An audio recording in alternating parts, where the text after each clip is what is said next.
ايه هو اليوم اللي نزل فيه القرآن الكريم؟ يوم الجمعة. أي. اخر كلام. لا، ليلة القدر يا رب، ليلة القدر ليلة 27 رمضان، إنما اليوم اللي هيقوم في القيامة يوم الجمعة. لا، احنا عايزين نعرف اليوم اللي نزل فيه القرآن الكريم. ليلة القدر. إن أنزلناه في ليلة القدر وما أدراك ما ليلة القدر، ليلة 27 رمضان. طب يوم ايه؟ لا، يوم إيه في الأيام يعني؟ لا بصراحة مش فاكر. إنما هو زي ما هو معروف في القرآن إن هو ليلة القدر.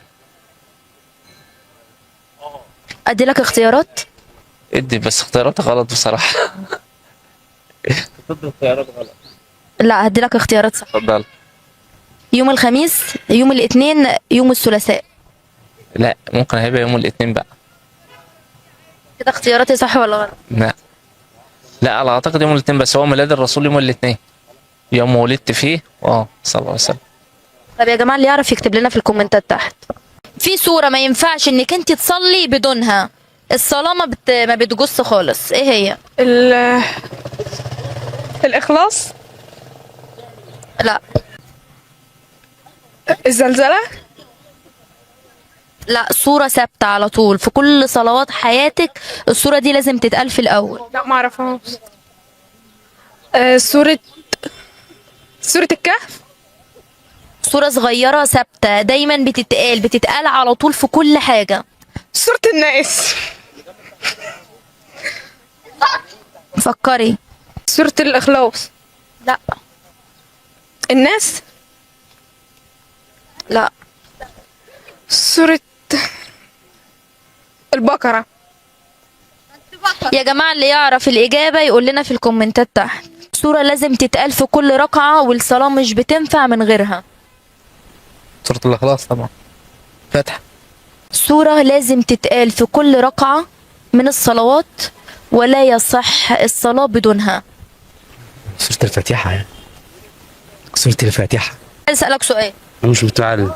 ماشي، مش متعلم، السؤال ده للمتعلم أو مش متعلم. في صورة لازم نقراها في كل ركعة من ركعات صلواتنا، ولا يجوز الصلاة بدونها، صورة ايه؟ فاتحة. شاطر. طب ما هو ملهاش علاقة بالتعلم، سقفوله. ملهاش علاقة. الثقافة ملهاش دعوة بالعلم على فكرة. ثقافة دينك، ثقافة إيمانك، القيم، الأخلاق، المبادئ، ملهاش علاقة بالتعلم. بنشوف دكتور وظابط ومهندس وما بيفهمش ولا بيعرف يتكلم أصلا. شكرا جدا ليك. شكرا. ايه السورة اللي لازم تتقال في كل صلاة ولا يصح الصلاة بدونها؟ الفاتح. فاتح. الفاتح. سورة لازم تقراها في كل ركعة من صلواتك والصلاة ما بتصحش بدونها. سورة الفاتحة. كم عدد سور القرآن الكريم؟ 113. كم؟ 113. تأكد؟ ولا 104. كم؟ 104. تأكد؟ مش 114؟ لا لا 104. كم عدد سور القرآن الكريم؟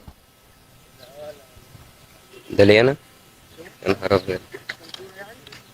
عدد سور القرآن الكريم 99 تقريبا. مش أسماء الله الحسنى، مش أسماء الله الحسنى، لا.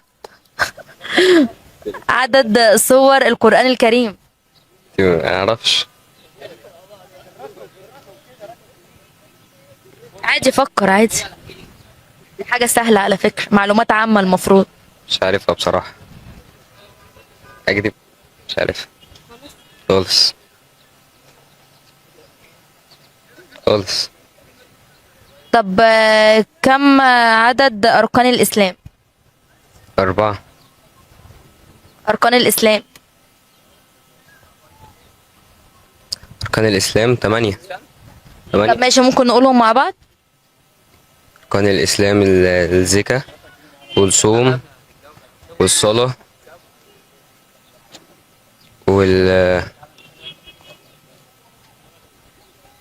مش فاكر الباقي. وفي 2 تقريبا أنت كمان. يبقوا كده كام؟ أنت قلت كده 3، يبقى هما كام؟ 5. 5. شكرا.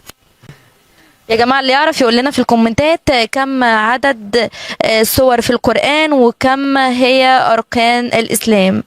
كم عدد سور القرآن الكريم؟ 114. شاطر. كم عدد سور القرآن الكريم؟ 104. ايه؟ 104. لا فكر تاني. 110. فكر تاني. 114. اخوك لسه مجاوب. شاطر. كم عدد سور القرآن الكريم؟ عدد سور القرآن الكريم اسمه إيه؟ مش عارف صراحة، بس ممكن هما 30 جزء ما أعتقد، هما 30 جزء. احنا مش بنتكلم على اجزاء، احنا بنتكلم عن الصور اللي موجودة في المصحف وفي الاجزاء. الجزء بتاع جزء عامة فيه تقريبا 30 سورة أو 31، بس مش عارف بصراحة كلهم كل السور كام عدد. ممكن تكون في مثلا 200 حاجة زي كده 300. انت ما تعرفش بالتحديد كم؟ لا أنا أعرف اللي هما مثلا اللي هما 30 جزء، أنا مش عارف بس السور كاملة كام. عدتهمش قبل كده، بس أنا عارف اللي هما 30 جزء يعني. ما يمشوش 114؟ معرفش عشان ده قرآن مينفعش يعني أهبط فيه، قرآن برضه. شكرا. كم عدد سور القرآن الكريم؟ 114 114 سورة.